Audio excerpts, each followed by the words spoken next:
A question from me, which must be a very common one for you. You've got real credibility in this program.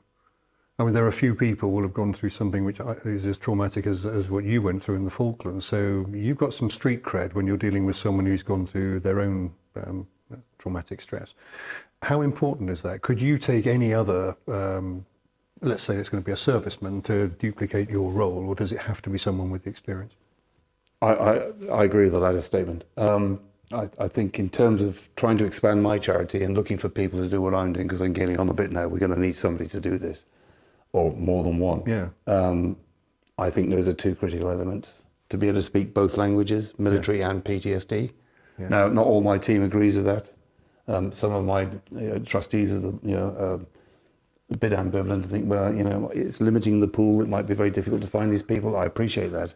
Yeah. And this whole concept might die with me. I hope it doesn't, because it does work for those people that nothing else seems to help. Well, but I think it's absolutely critical. You're talking about credibility, without a shadow of a doubt, mate. Yeah. Well, here's a brutal question then. How many of your guests have committed suicide?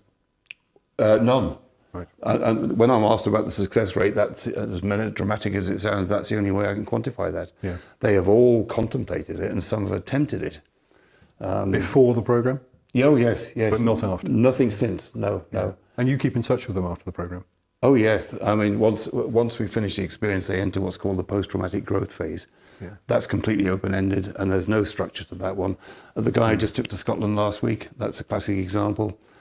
We went and sat in a little chalet in a lovely place on the east coast of Scotland and just talked for a week, and ended up with a little wreath laying ceremony up at the Commando Memorial in Spain Bridge. That was relevant to him.